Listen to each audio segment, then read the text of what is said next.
You are now entering Armbar Audio.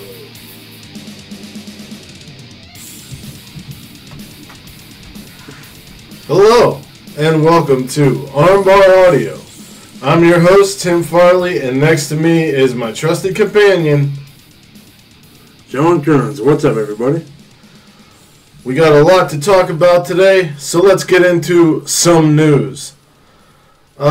Unfortunately, Lufisto has announced she will be retiring from in-ring competition, citing injuries as the reason from 2019 being her last year as a in-ring competitor. Lufisto, best known for her work with CZW, Shimmer, and Shine, posted a detailed entry on her Facebook page talking about a recent knee injury due to a fall and how other injuries piling up and wear and tear will result in an eventual knee replacement. When the orthopedist looked at my x-rays this past Monday, there were no breaks, but I really didn't look good. There is so much arthritis, or another name is osteoarthritis. What it means is that because of the extreme wear and tear, my cartilage is deteriorating. The joint looks like an 80-year-old's knee. Things could get a lot worse if I don't do anything about it.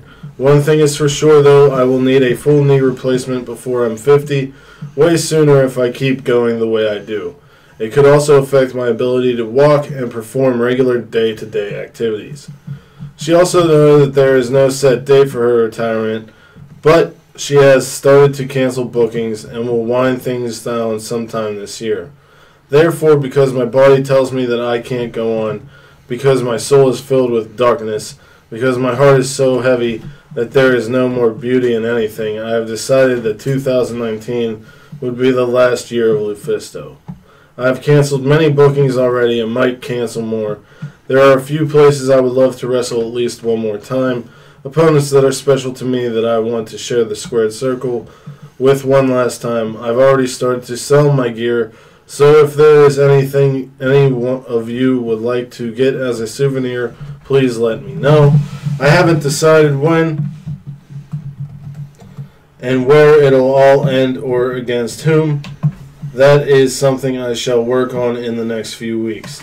39 might be old for wrestling, but there can be many years of happiness ahead if I dedicate myself to something else, find a new passion, or rediscover one from the past. I let go so I, a simple human being, I can smile once again and accept the things I cannot change and control. I'll leave you all on a quote that explains it all to me. Letting go doesn't mean giving up, but accepting that there are things that cannot be. Forever grateful for your love and support. I thank you, Lufisto. Yeah, that really sucks. We've had Trixie Tash on the show before, and hearing how much she loved Lufisto, and She's a trainer. yeah, and me not knowing much about her. Even Kikyo talked about her as a wrestle mom. Right. So it really sucks to see her have to retire this early. It is an early retirement, even in wrestling. I don't agree with the whole 39 is old for wrestling thing.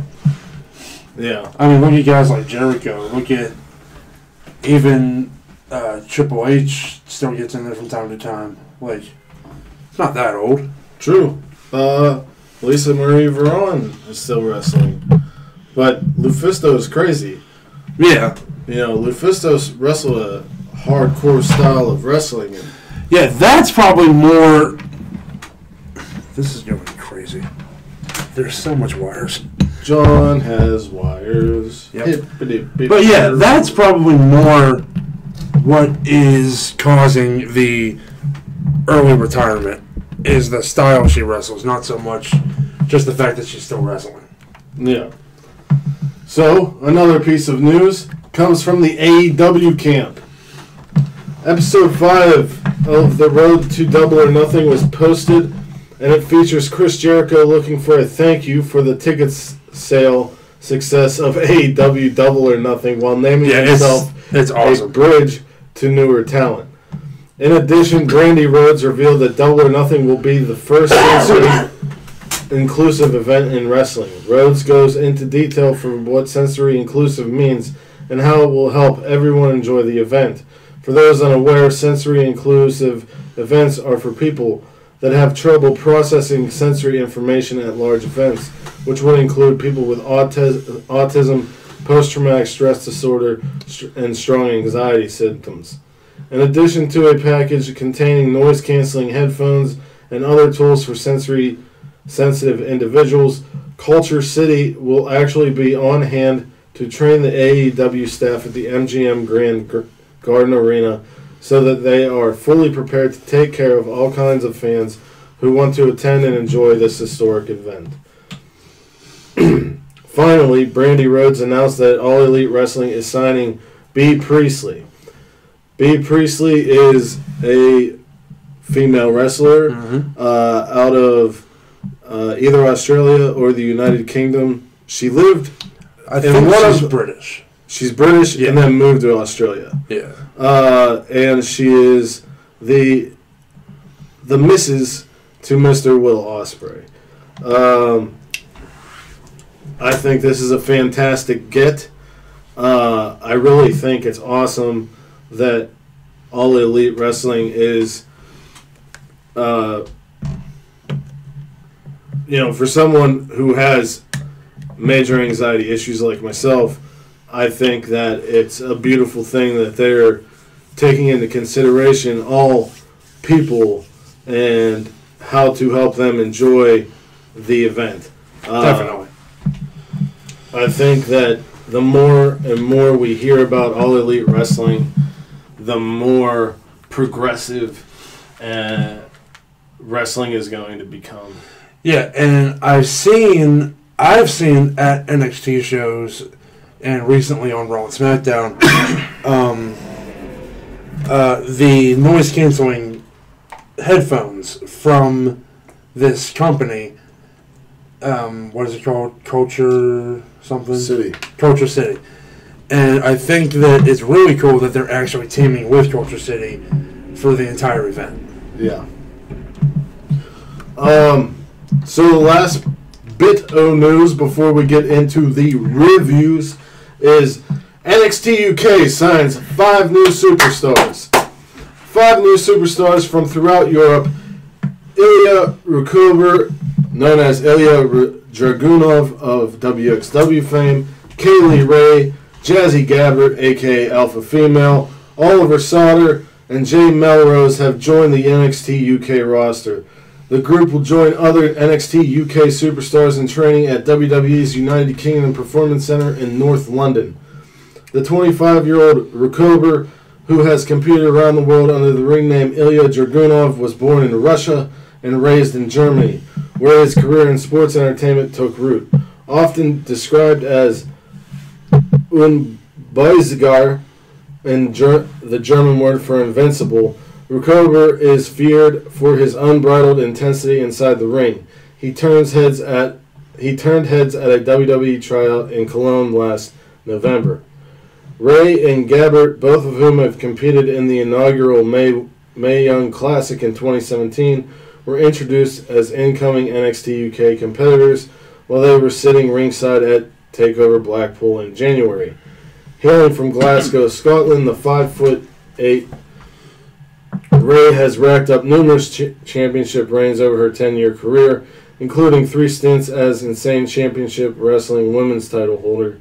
Known for throwing caution to the wind, the Scottish Daredevil recently appeared on NXT UK on WWE Network and promised to go straight to the top of the women's division. Gabbert made an unforgettable impression during her Mae Young Classic appearance in 2017, leaving onlookers in awe of her incredible power. Widely regarded as one of the strongest women in sports entertainment, the Berliner stands 6'1" and has won wrestling titles in Germany, Japan, and Switzerland. Sauter comes to NXT UK from Dietikon, Switzerland. The 24-year-old was a soccer standout before training in the ring. Fast-moving and hard-hitting, Sauter wrestled throughout Europe under the professional alias Oliver Carter. Like Rukover, he attended last year's tryout in Cologne.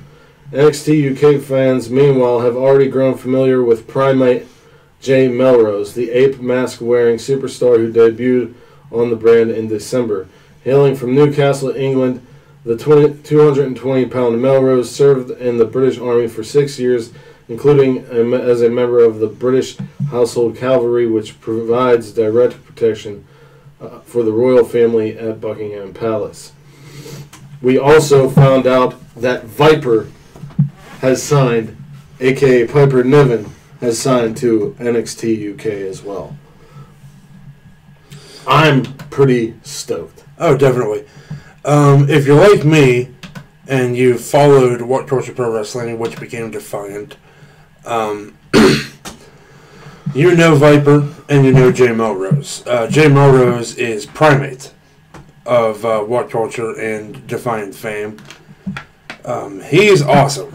He's been on NXT UK once before the official signing was announced as well. Yes. I believe he fought Dave Mastiff. I think that's right. I thought he fought the Wild Boar. Because he had the Primate mask on. Yeah, it was either one of them. I really think it was Dave Mastiff. Could have been. I don't know. But yeah, NXT UK is heating up. It sure is. We just got done with their round of shows taped in Phoenix when they were here for the Takeover event. Cassius Ohno versus Walter was a fantastic match. Jay Gallagher versus Tyler Bate was incredible. Watch it if you haven't. And the Grizzled Young Vets against Danny versus Percy Morgan. Mm-hmm. Really good match. Yeah.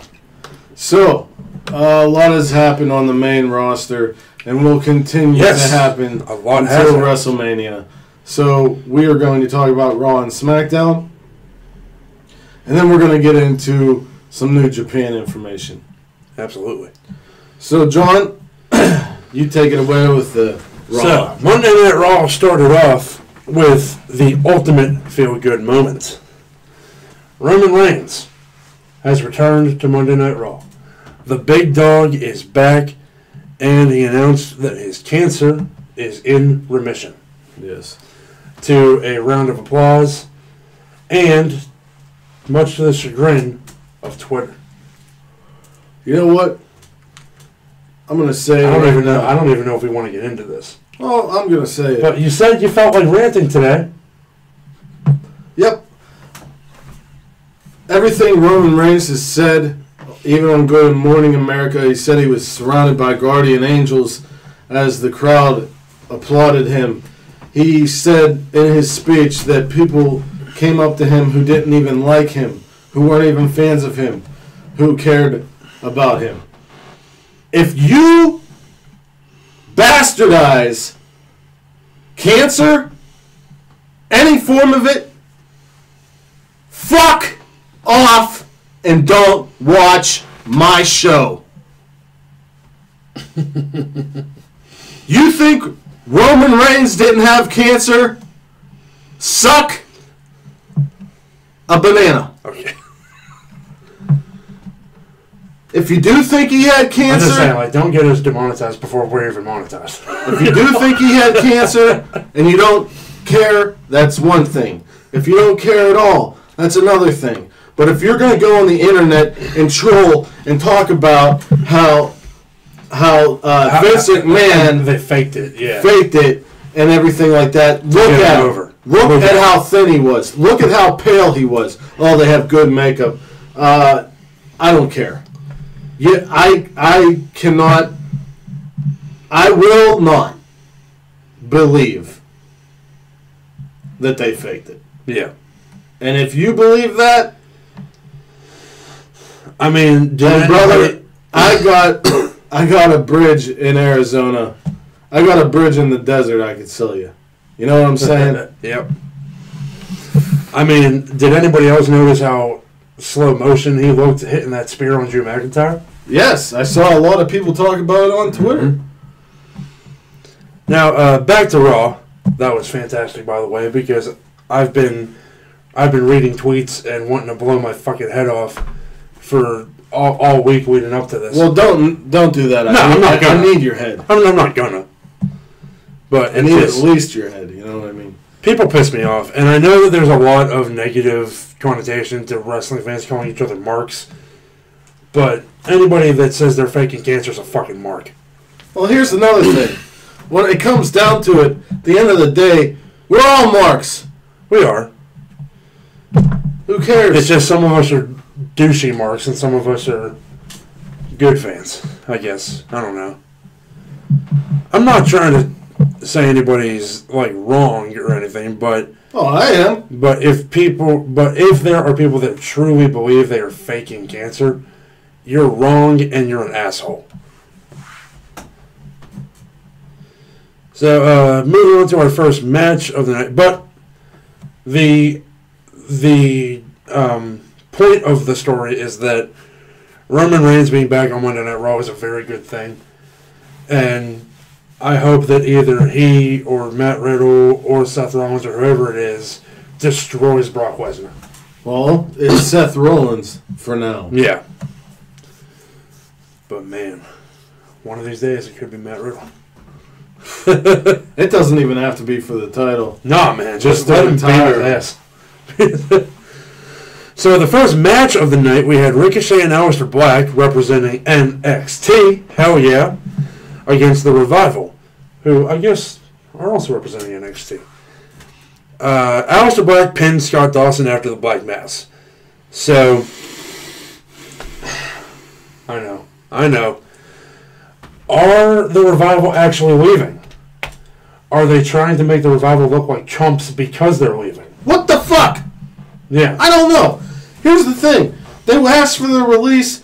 They were told, wait a few months because we got plans for you. They put the belts on them, and then 2 weeks in a row. And Ricochet and Aleister Black beat 2 weeks in a row. Yeah. And this isn't any tag team. Mm-mm. This is your tag team champions on your flagship show. Right.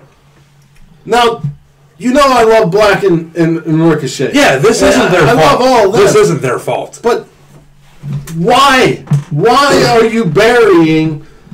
Okay, and people will say, oh, it's not burying if they just lost once. They didn't lose once. They lost twice to people that no casual fan knows. Yeah, the casual fans are bothering me as well, but that's not their fault either. I think it was Justin Lafayette. Ricochet and Aleister Black. Ricochet definitely got a better reaction than DIY did. Yeah. Well, Tommaso Ciampa looks creepy as shit. He is a creep. And when you talk about SmackDown, I get to go off on Vince. Right. We had Elias out there strumming away. And on a guitar as big as a whale. And he was interrupted by Lacey Evans, who walked out, did nothing, and left. She did this also on SmackDown. Yeah. It was awesome. Like, best part of the show. And I really am excited to see more of her. Leave it to Vince McMahon to take great creations that Triple H makes and turn them into utter shit. It came in hot today. Fuck.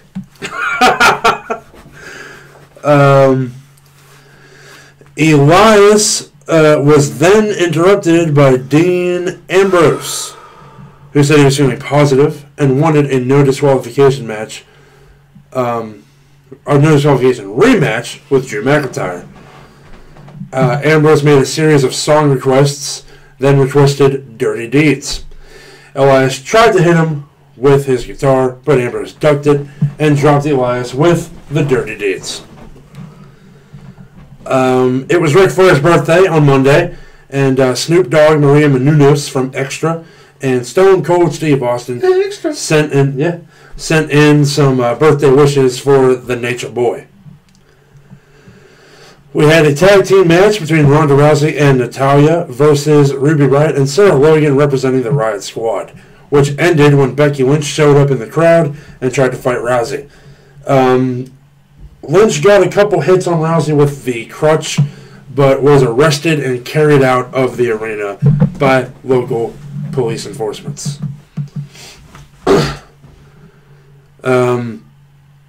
After this, Rousey actually got in Stephanie McMahon's face and tried to get her to reinstate Lynch in time for WrestleMania. Steph refused and reiterated that her WrestleMania opponent is Charlotte Flair. Rousey left the Raw Women's Championship in the ring. Which will come into play when we talk about SmackDown. SmackDown. Extra. Kurt Angle defeated Jinder Mahal. Woo. Finn Balor was the guest on a Moment of Bliss. Finn and... You show me your abs and I'll show you my... What was it going to be, Alexa? What was it going to be?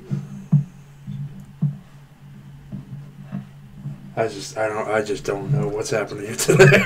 He had the title around his waist. Right.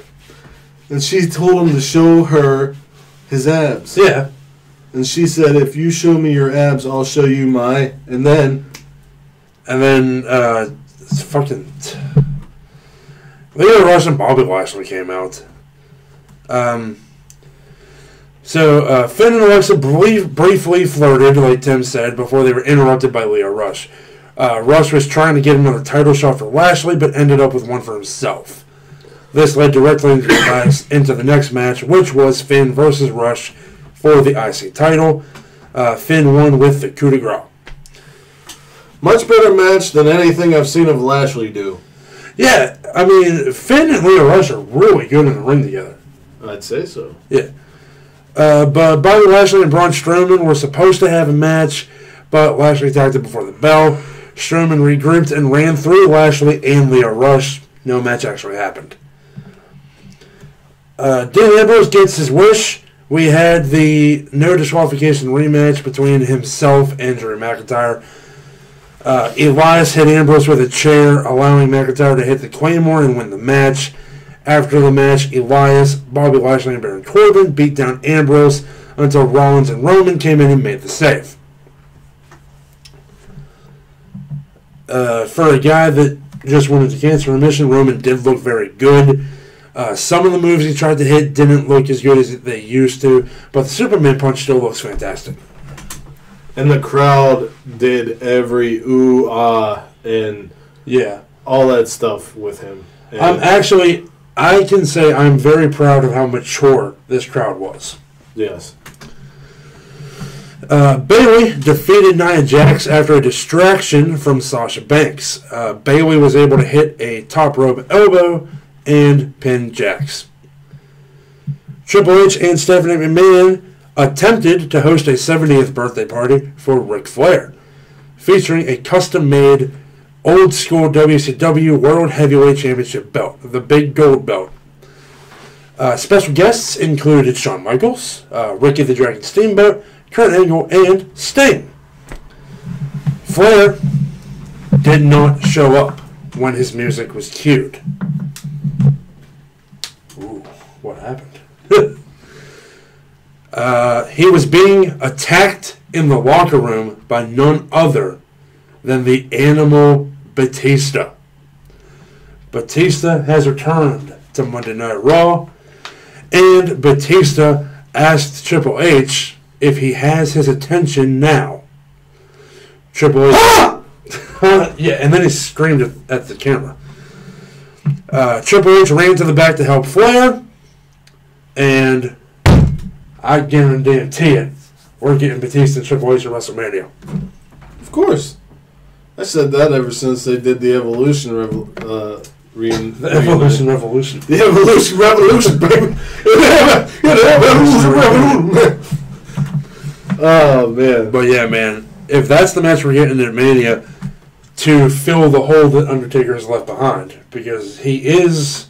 Batista has talked for over a year. Yeah, and according to many sources and reliable ones, Undertaker's done. Oh, yeah. Yeah. He trademarked Dead Man Talking. Yeah. Which will be a podcast. He's going to be... Which I'm kind of excited for. He's never really done that before. He's going to be I'm excited about it. Do Starcast 2. Yeah. Also, we found out this week, Mil Mascaras Yeah! A legend That'd be cool. in Lucha Libre will also be at StarCast. Super cool. Now on to SmackDown. What were you saying about Batista talking for a year? Oh, he's been on like every podcast for like over a year, saying that if he were to come back, the only match he would want is to have a retirement match against Triple H. He felt that there was unfinished business and this and that. Yeah. So anyway, SmackDown begins with the McMahon siblings, Daniel Bryan, and Eric Rowan in the ring for the contract signing. Kofi chants as Stephanie introduces a sitting Bryan. Shane puts over Kofi as a video package runs, showing Kofi's feats during the Rumbles and his runs as Intercontinental and U.S. title holder, and talks about the New Day. They will no longer look over Kofi. New Day come out to a huge applause. 11 years, all Kofi wanted was a chance, and finally it's happening. Kofi says he's going to beat Bryan and finally become WWE champion. Bryan signs. What are you laughing at? I thought you were laughing at. Bryan signs, and as soon as Kofi goes to sign, Vince McMahon comes out. Vince says it's up to him to give the biggest competition and the biggest box office for the WWE Universe. He is replacing Kofi Kingston with a more deserving and more qualified person and introduces a returning Kevin Owens. Owens bypasses the New Day, who are losing their mind, and signs as the New Day exits.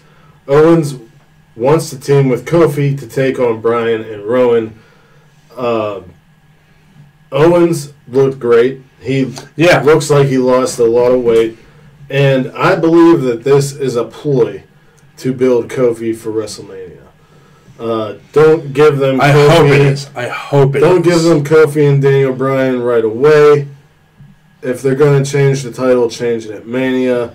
You know, maybe even Kevin Owens. Maybe it'll be a triple threat, but we'll get there.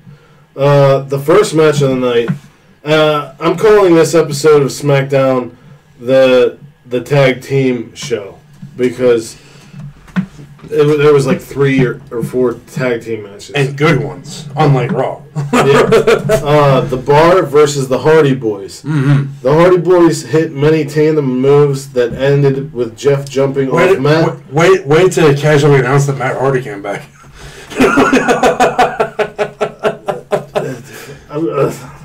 You're all right. Come on. I put my commentary at the end. Okay.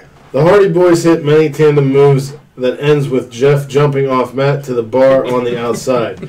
Hardys have the momentum until Jeff gets pushed off the top rope. Cesaro swing and sharpshooter by Cesaro onto Jeff. A tag to Sheamus and 10 beats of the Ballerin. Jeff battles out of the corner with a whisper in the wind. A tag to Matt, who pounds on Cesaro.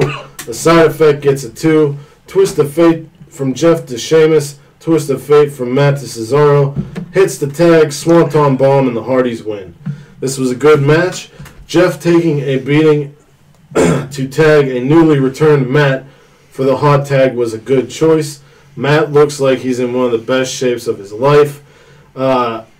I was very, very happy to see the way he looked and the way he worked in the ring, which was much better than when they returned at WrestleMania 34 or 33. 34, the one with the roller coaster. Yeah. I think that was 34, right? 33. 33. Yeah, 34 was New Orleans. We're on 35. Yeah. So then we see Lana meeting Ricochet and Black in the back and calls them ordinary. And she doesn't know what... She calls Black ordinary and says she doesn't know what's so special about Ricochet. Ricochet says he loves when people say he cannot do something so he could see their face when he does. Ricochet says Rusev can't crush what he can't catch. Alistair says, ordinary. You fear the unknown. My story is all over my flesh. And all you have to worry about is when Nakamura and Rusev fade to black. R-Truth and Carmella come out, and R-Truth says to continue in his hero's footsteps, he's bringing back the John Cena U.S. Open Challenge. Why is John Cena his hero? Dude, it's hilarious. It's amazing. R-Truth is a god among men. I love him. Andrade comes out. He's an idiot in the best way. And then he tries to come down, and Rey Mysterio comes out and hits him before he gets in the ring. Andrade goes in, and R-Truth breaks it up. R-Truth says, what would John Cena do? And Carmella says he would fight both of them at one time. True. And Truth says, damn, he brave. He said, okay, I'll do it. I'll do it for you, John. Mysterio hits a springboard runner to Andrade off Truth's shoulders. What a strange man. And Mysterio collide in the middle of the ring. Andrade misses double knees to Truth, and Truth with a flurry of offense. Truth hits a 5-knuckle shuffle for 2. Mysterio with a seated senton misses a 619 and gets hit with a back elbow for 2. Andrade gets hit with a 619, and Truth rolls Mysterio up for the win.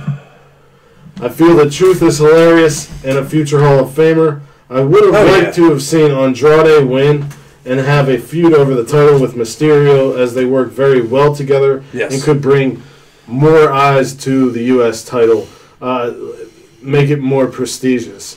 No, I do love R-Truth, and I do think that he's funny, but Mysterio and Andrade put on hell 4 or 5-star matches together. Yeah. And if that belt was there, people would remember that the belt was there. Mm-hmm. Charlotte comes out and says she never would have laid down the title like Ronda, and both of them fear her, being Becky and Ronda.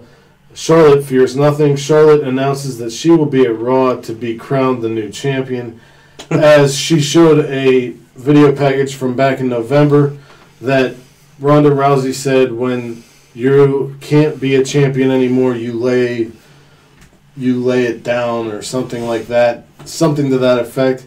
So Charlotte is thinking, since the championship was laid down by Ronda, she's going to go over on Monday and pick it up. This was a great promo. I'm really enjoying heel Charlotte. Yeah. She reminds me a lot of her father with her arrogance.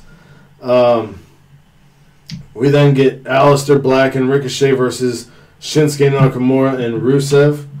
When Ricochet came out, his nameplate said NXT, which I thought was interesting. So I guess the 4 guys that they brought up are still working NXT as well.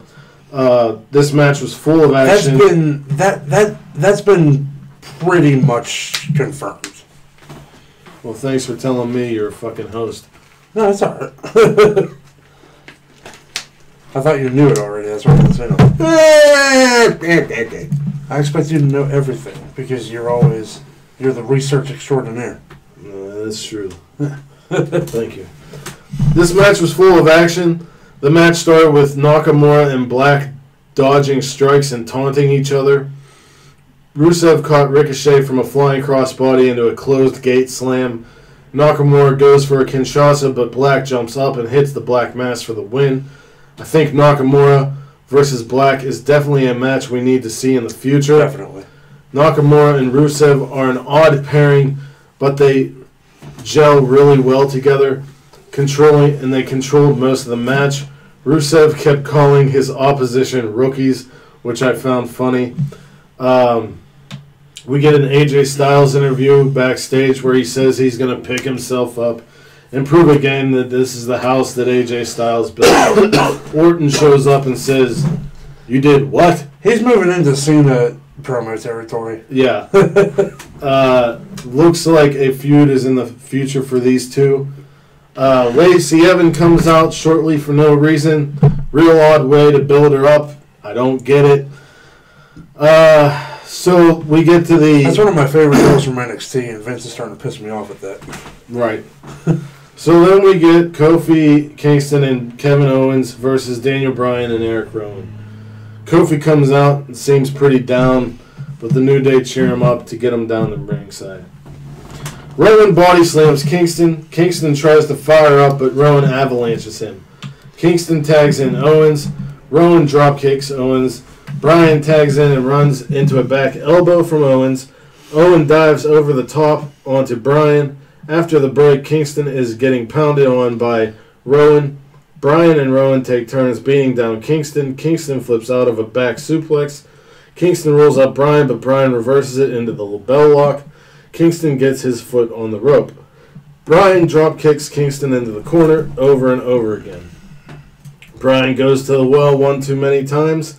Bryan runs into a standing double stomp by Kofi Kingston. Owen tags himself in. A missile drop kick by Kevin Owens. Kevin Owens hits the cannonball in the corner. Bryan runs right into a pop-up powerbomb. Bryan kicks out. Kingston did a trust fall off the top onto Rowan on the outside. Bryan misses the running knee, and Owens hits a Stone Cold Stunner for the win. After the match on WWE.com, Kevin Owens was seen in an interview, and he said that Kofi deserves it. He's sorry for Kofi, but he was at home for 5 months with his family, which he loved being at home for 5 months with his family. And if there was anything that was going to take him away from his family, it was going to be this. And the fact that Vince offered him a title opportunity was just the icing on the cake. Kofi will get his time down the line, but right now it's time to reestablish the Kevin Owens show. So a lot of the things that Owens is saying and doing screams tweener to me, possibly even a face. I'm not sure.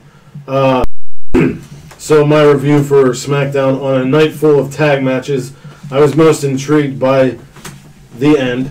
I not only wanted to see Owens back in the ring, but Rowan as well, as we've only seen him as backup to Bryan. Owens has now also pinned Bryan, as did Kofi. I'm thinking Kofi rallies to Mania and Owen gets in as well. A triple threats loom over WrestleMania. Yeah. So I would say SmackDown this week, for me, got a B+.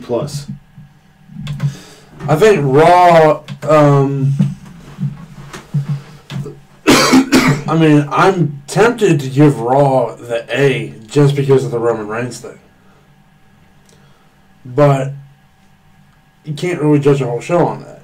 So I'd say with how strange the tag team stuff was, would knock it down to a B+. So I'd go probably B+. Yeah, I'd say B. Yeah. So, moving along. Super happy for Roman, though. Yes. Moving along from WWE. Across the pond. We're going way across the pond. In the east, to the far east. Honor Rising happened this past weekend, which is whenever ROH invades New Japan. We were going to do full reviews, but I felt that the only thing worth mentioning is Will Ospreay's momentum as he beat Dalton Castle with the Hidden Blade. And he also, in a tag match with Hiroki Goto against Dalton Castle and Jeff Cobb, the ROH television champion, he pulled a Stormbreaker off on Cobb and won the match. So yeah, Cobb's big. Cobb's a big boy. Yeah. So Will Ospreay has a lot of momentum going forward into the anniversary show, and he is also in the New Japan Cup, which we'll talk about. Yeah, and you said that Cobb said that he wants Ospreay, right? Cobb said after the match that he wants Ospreay. So I think we may get a title versus title match at ROH G1 Supercard WrestleMania weekend. You know what? Before we move too far into the New Japan stuff, I also wanted to mention that on NXT this week, Sasha and Bayley were on. Yeah. And said that they are willing to defend those titles on NXT as well. Nice. So that's cool. That's just sidebar. Cool news. The other major takeaway from Honor Rising was that Evil and Sonata lost the titles to the Gorillas of Destiny. Yeah. The night beforehand, the Gorillas of Destiny teamed up with Briscoes. Jado accidentally hit one of the Briscoes with the cane, costing them the match. Obviously, the Gorillas of Destiny and Briscoes did not like each other. After the Briscoes retain against Finjuice, they call out the Gorillas of Destiny, and at the G1 Supercard, it's going to be title versus title. The Gorillas of Destiny against the Briscoe brothers, which I'm pretty pumped about. So that's all I really have to say for Honor Rising. Everything else was okay, but those were the stories that coming out is shaping something. Speaking of the anniversary show, it is the 47th anniversary show set to take place on March 6th from the Oda City General Gymnasium in Tokyo. The event will air on New Japan World. Headlining the show is a unique match between IWGP Heavyweight Champion Jay White and never Openweight Champ Will Ospreay. The bout was set up last week's Takeshi Iizuka retirement show, where the aerial assassin issued a challenge to Switchblade. The full card is Hiroshi Tanahashi, Kazuchika Okada, and Hiroki Goto versus Tetsuya Naito, Evil, and Sonata. Taiji Ishimori putting his IWGP Junior Heavyweight Championship up on the line against the legend Jujin Thunder Liger. Shingo Takagi and Bushi put their IWGP Junior Heavyweight Tag Team titles on the line against Roppongi 3K of Sho and Yo. Come on, Roppongi. Kojima, Honma, Tiger Mask, Taguchi, and Dragon Lee against Suzuki, Taichi, Kanemaru, Desperado, and Taka Michinoku.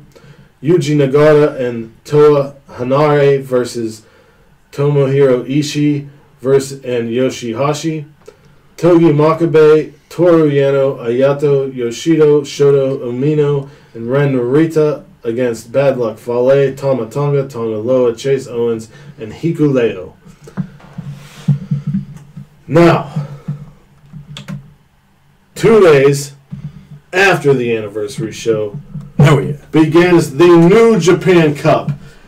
This is the biggest New Japan Cup in history. And the winner, 32 competitors. Instead of choosing the champion you want to go after, the winner of this tournament will go on to Madison Square Garden at the G1 Supercard on WrestleMania weekend. Day before WrestleMania. And face Jay White.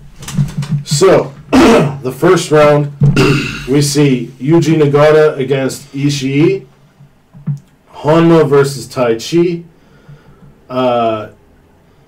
Nakanishi versus Yoshihashi, Juice versus Chase on the case, Okada versus Elgin, Mikey Nichols, formerly known as Nick Miller from TM61 against Hikuleo, Will Ospreay against Bad Luck Fale, Toa Hanare against Lance Archer. That's on the left side. On the right side, we have Tanahashi against Shota Umino, Tenzan against David Finlay, Kota Ibushi against Tetsuya Naito in the first round. Evil against Zack Sabre Jr. in the first round. Makabe against Colt Cabana. Toru Yano against David Hart Smith Jr. Kojima against Minoru Suzuki. And Goto against Sonata. Now, looking at Ibushi versus Naito, that is a very interesting matchup. Ibushi won in 2015, Naito won in 2016. Imagine if Naito wins and Evil wins. And then Naito has to defeat Evil. And then Sonata beats Goto, whoever else, and has to face Naito. Now, what if not? They put the 3 LIJ members on the same side, which is interesting. That whole thing was weird to me. Why is it all... Well, Evil is already... Well, this was all Japanese. Someone made it not Japanese. Okay. Because I was trying to... Yeah. So I was trying to figure out why Evil and Sonata were moved over. Right. Because they were already in English. Yeah. Okay. Good looking bracket. Very good looking bracket. Let's move into the competitors themselves a little bit. Bad Luck Fale is competing in his 6th New Japan Cup, and he's a former finalist. Chase Owens is a first-timer. Colt Cabana is a first-timer. Davey Boy Smith Jr. is in his 4th Cup, former semifinalist. David Finlay is a first-timer. Evil is competing in his 3rd New Japan Cup, former semifinalist. Hikuleo,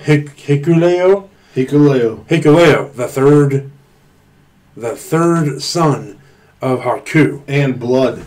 And Blood. He wasn't adopted. Yeah, he was. Who was adopted? Both. Oh, Tama and... I did not know that. Hikuleo is a first-timer. If you look at his face and his hair... Oh, definitely. Definitely tell. Yeah. Goto is competing in his 11th New Japan Cup. He won in 2009, 2010, and 2012. Hiroshi Tanahashi is competing in his 10th New Japan Cup. He won in 2005 and 2008 and lost last year in the finals. Hiroyoshi Tenzan is competing in his 8th New Japan Cup. He is a former semifinalist. Juice Robinson is competing in his 3rd. He is also a former semifinalist. Okada is competing in his 3rd Cup. He won in 2013. Kota Ibushi, like I said, won in 2015. He's competing in his 3rd Cup. Lance Archer is competing in his 5th New Japan Cup and has never made it out of the first round. Manabu Nakanishi is competing in his 9th New Japan Cup, and he is a former finalist. Michael Elgin is competing in his 4th New Japan Cup. He is a former semifinalist. Nick Miller, obviously, is a first-timer, as he just recently left from WWE. Suzuki is competing in his 5th Cup. He is a former semifinalist. Sonata, competing in his 3rd, former semifinalist. Satoshi Kojima is competing in his 6th New Japan Cup. He is a former quarterfinalist. Shota Umino is competing for the first time. Taichi is competing for the 2nd time. He has never made it out of the first round.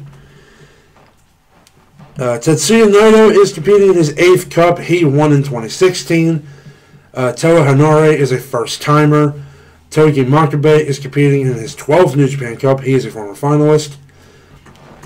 Tomoaki Honma is competing in his 7th New Japan Cup and has never made it out of the first round. Ishii is competing in his 11th New Japan Cup. He is a former semifinalist. Toriano, 13th New Japan Cup, former semifinalist. Yeah. Yoshihashi is competing in his 6th New Japan Cup and has never made it out of the first round. Yuji Nagata is competing in his 12th New Japan Cup. He won in 2007 and 2011. Will Ospreay is a first-timer, which blows my mind with how long he's been around New Japan. Well, this is the first time he can. He's Is this only for heavyweights? Right. I see. And Zack Sabre Jr. is competing in the New Japan Cup for the 2nd time and won last year's tournament. All right, which means that Evil has a tough task ahead of him facing off last year's winner in round 1. I can't pick who's going to win. I can't. Because it would make There's 32 sense. people. It would make sense to have Tanahashi versus Okada in MSG because it's been such a big rivalry. Right. But with the storylines going as they are, I could see Tanahashi winning and going against Jay White. Like I said, I think Ospreay has something else to do at Madison Square Garden. I don't think Zack Sabre Jr. is taking it another year. Naito would be an interesting choice. Ibushi would be very interesting, especially if they gave him the pat on the back for not going to AEW, because they made a big deal about it. Yeah, they could make a very good storyline out of Tanahashi defying the odds and going the whole way in the tournament just to get revenge on Jay White. Well, look at it this way. His first match is against a young lion, which he's probably going to win. The next match is either going to be against Tenzan, an old guy, or Finlay, a young guy. He'll probably beat either of those. Then we go into whether it's Evil and Zack Sabre Jr. Well, actually, Ibushi versus Naito, and Evil versus Zack Sabre Jr. So, could he beat? That's where he's going to have issues. That's where he's going to have issues. Yeah, Tetsuya Naito claims that he is going to win the tournament, defeat Jay White and Mr. Gordon, and be the first man ever to hold both the Intercontinental title and Heavyweight title at the same time. I hope so. Naito deserves it. I do too. Naito deserves something. And this is the most ever first-time entrance in the New Japan Cup. Yeah, because it's the biggest. 32 entrants. And 8 of them are first-timers. That is fully 1/4 of the field. I think very exciting. Just going off of this in the first round, I'm picking Ishii over Nagata. I'm picking Taichi over Honma. I'm picking Yoshihashi to finally make it out of the first round against Nakanishi. I'm picking Juice over Chase. Definitely. I'm picking Okada over Elgin. I'm picking Hikuleo over Mikey Nichols. It's a tough one, but Hikuleo just came back, and he's part of the strongest faction right now in New Japan. Yeah. But then again, I don't think losing will hurt Mikey at all, because I think I like seeing him get exposure outside of NXT. It's his first exposure outside of NXT since he's left. Ospreay versus Fale is a hard one to pick. Yes. I really don't know but I'll go Ospreay. No. I think there's going to be some guerrilla tactics, and Fale will win. Toa Hanare against Lance Archer. I think Archer finally makes it out of the first round. Yeah. Tana over Amino. Finlay over Tenzan. This is the most bullshit match in the first round. They're making us pick.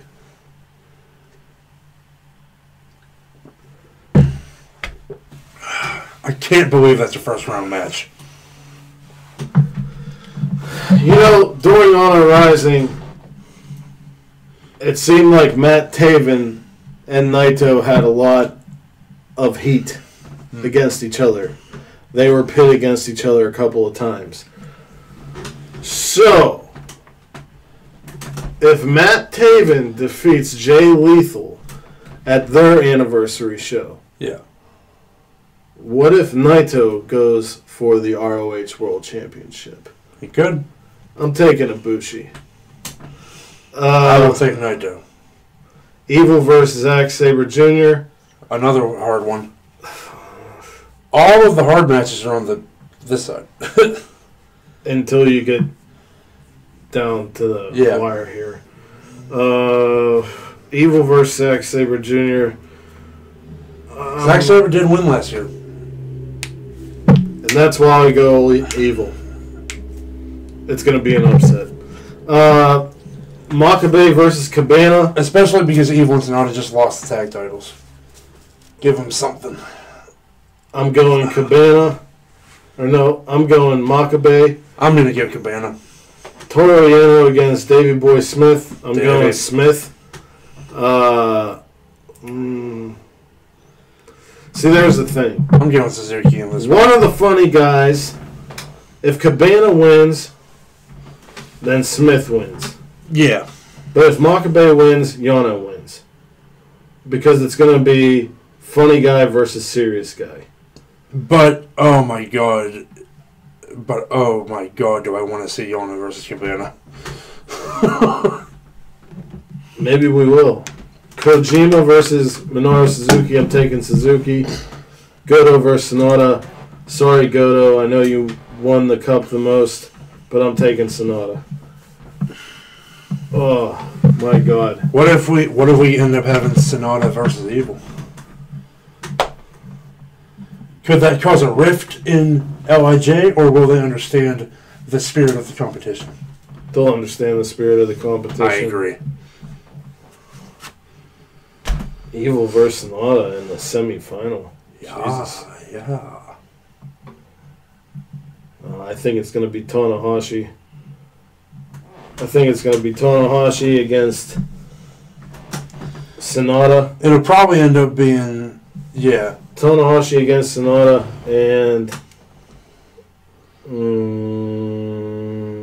I'd say Okada Ospreay. they're in the same thing. They are. They'll fight. They would fight. Oh, okay. Who's going to be the semifinal? Okay, Okada and Ishii? Yeah. Okada Ishii. Okada Ishii for the semifinals on right. And what did you say? On the left-hand side. On the left-hand side. And who on the right-hand side? I'm taking Tanahashi. I'll take Ibushi. And Sonata. And I will take... I'll take...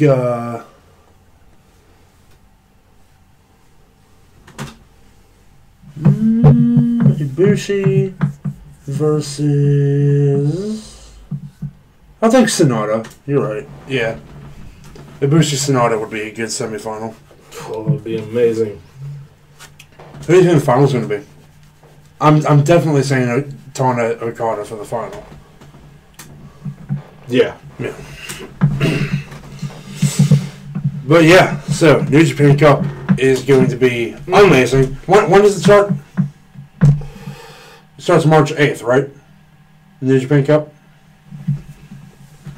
Yep, the 8th is the first day. 8th, 9th, 10th, 11th, and then they take 13th, 14th, 16th, 17th. Yeah, and then they take a break till the 20th. 20th, 21st, 23rd, 24th. All right. Good stuff. I love the New Japan tournaments. So do I. I just love New Japan. You know. They are the kings of tournament wrestling. I love the Mae Young Classic. I love all the tournaments that WWE's put out. New Japan are the kings of tournament wrestling. And with that, wherever you are in the world, whether it is morning, noon, or night, you have a great one. And peace and love to all of you.